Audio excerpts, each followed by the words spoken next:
ഇല്ലേ? നമുക്ക് scientifically proof ചെയ്യാൻ പറ്റാത്ത ഒരു കാര്യമാണ് സ്നേഹം. എവിടെ, എങ്ങനെ, എപ്പോൾ എന്ന് നമ്മൾ ചോദിക്കുമ്പോൾ അതിനൊരു ഉത്തരവില്ല. അപ്പൊ ഇങ്ങനെയുള്ള ചതിക്കുഴികളിൽ പോയി വിടുന്ന കുട്ടികളുണ്ട്. അത് എന്നോട് പലരും വിളിച്ച് സംസാരിക്കാറുണ്ട്. ഇങ്ങനെയായിരുന്നു, ഇങ്ങനെയായിരുന്നു, അങ്ങനെയായിരുന്നു, ഇങ്ങനെയായിരുന്നു, ഞാൻ അത് കൊടുത്തു, ഇത് കൊടുത്തു, അങ്ങനെ ചെയ്തു, ഇങ്ങനെ ചെയ്തു എന്നൊക്കെ പറയുമ്പോഴെല്ലാം ഞാൻ പറയും, ഞാൻ ഓരോരുത്തർക്കും അഡ്വൈസ് കൊടുക്കാറുണ്ട്, ഇതല്ല ലൈഫ്, ഇതല്ല ലൈഫ്. അതുകൊണ്ട് തന്നെ നമ്മൾ 99% നമ്മളൊരു സൗഹൃദത്തിന് വേണ്ടിയിട്ട് നമ്മുടെ ഊർജവും സമയവും എല്ലാം നമ്മൾ വിട്ടുകൊടുക്കുമ്പോൾ 1% നമ്മൾ നമുക്ക് വേണ്ടിയിട്ടും കൂടി ജീവിക്കണം. ആ 1%ത്തിന് 99%-നേക്കാൾ ശക്തി ഉണ്ടായിരിക്കണം. അപ്പൊ ഈ 99% നമ്മളെ കയ്യിൽ നിന്ന് നഷ്ടപ്പെട്ടാൽ ഈ 1% കൊണ്ട് നമുക്ക് പിടിച്ചു നിൽക്കാൻ കഴിയും. ഇത് ഞാൻ പ്രതീക്ഷിച്ചതാണ് എന്നുള്ളത് അത് ഞാൻ എൻ്റെ കുട്ടികളോട് എല്ലായിടത്തും പറഞ്ഞു കൊടുക്കുന്ന ഒരു കാര്യം. അതുകൊണ്ട് തന്നെ പ്രണയം എന്ന് പറയുന്ന ഒരു ചതിക്കുഴിയിലേക്ക് ആസ് എ പേഴ്സൺ രഞ്ജുമാറിന് പോയി വീഴേണ്ട ഒരു അവസ്ഥ വന്നിട്ടില്ല. എൻ്റെ ഒരു സുഹൃത്തുണ്ട്, അവര് ട്രാൻസ്ജെൻഡർ ആണ്, അവരൊരു സെക്സ് വർക്കർ ആണ്.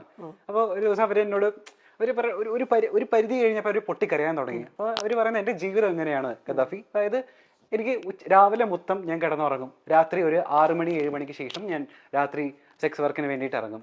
ഈ സെക്സ് വർക്കിന് ഇറങ്ങിയതിന് ശേഷം ഒരുപാട് ട്രാൻസ്ജെൻഡർ ആയതുകൊണ്ട് അവരെ എക്സ്പ്ലോയിറ്റ് ചെയ്യുന്ന ഒരുപാട് പേരുണ്ട്.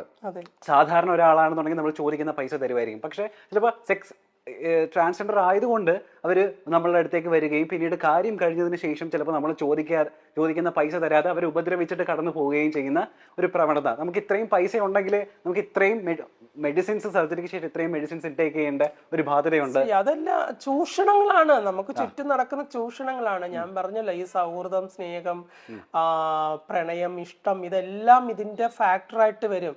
ഇപ്പം ഒരു പെണ്ണ് ഒരു സിസ്ജെൻഡറിൽപ്പെട്ട ഒരു സ്ത്രീ ആണെന്നുണ്ടെങ്കിലും ഒരു ട്രാൻസ് വുമൺ ആണെങ്കിലും ഒരു പുരുഷനോടൊപ്പം അവൾ കഴിഞ്ഞിട്ടുണ്ട് എങ്കിൽ അവൾ ആ ജീവിതം തന്നെ അവന് തുറന്നു കൊടുക്കുകയാണ്.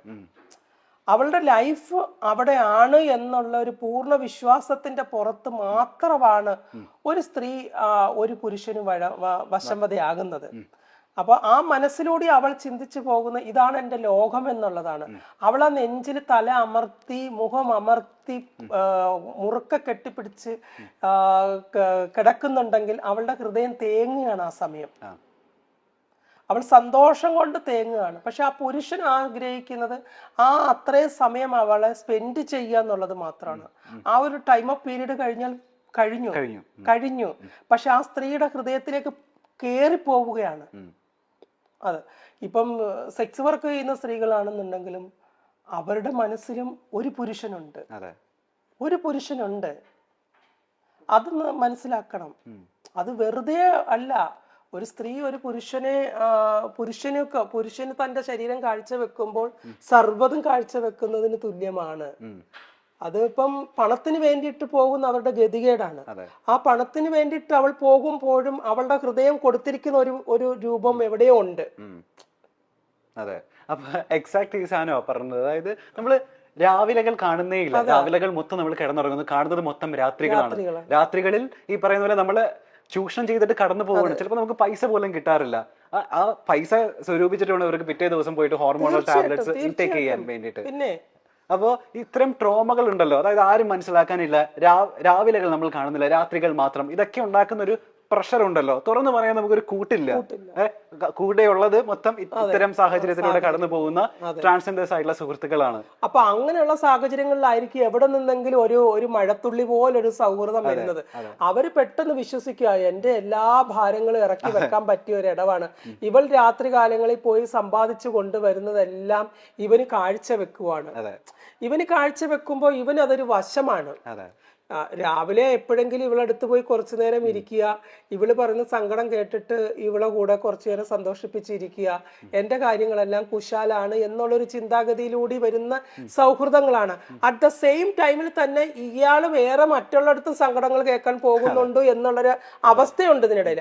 അത്തരം കുറെ പ്രശ്നങ്ങൾ ഞാൻ കേട്ടിട്ടുണ്ട്. അപ്പൊ അതൊക്കെയാണ് ഇതിനകത്ത് വരുന്ന, മുമ്പേ പറഞ്ഞതുപോലെ ആത്മഹത്യ ചെയ്യാനുള്ള ഒരു പ്രേരണ, ഇതൊക്കെ വരുന്ന അവിടെ നിന്നാണ്. പണ്ട് രഞ്ജു എന്നെ പറഞ്ഞു കേട്ടിട്ടുണ്ട്. അതായത് ഞാൻ മേരിക്കുട്ടി സിനിമ കണ്ട സമയത്ത് അത് രഞ്ജുവിന് ഒരുപാട് റിലേറ്റ് ചെയ്യാൻ പറ്റിയ ഒരു സിനിമയായിരുന്നു. കാരണം ഇതുപോലെ തന്നെ ഒരു കാരണവുമില്ലാതെ, കാരണം പോലും അറിയാതെ പോലീസുകാരുടെ ഭാഗത്ത് നിന്ന് മോശം അനുഭവം ഉണ്ടായിട്ടുണ്ട്, പോലീസ് സ്റ്റേഷനിൽ പോയിട്ട് ഒരു തെറ്റും ചെയ്യാതെ ഇങ്ങനെ കിടക്കേണ്ടി വന്നിട്ടുണ്ട് എന്നൊക്കെ. ഇത്തരം ഉണങ്ങാത്ത മുറിവുകളുണ്ടല്ലോ നമ്മളെ മുൻകാലത്ത് നമ്മളെ നേരിടേണ്ടി വന്നിട്ടുള്ള അത്തരം ഉറങ്ങാത്ത മുറിവുകൾ ഇനിയും മനസ്സിൽ ബാക്കിയുണ്ടോ?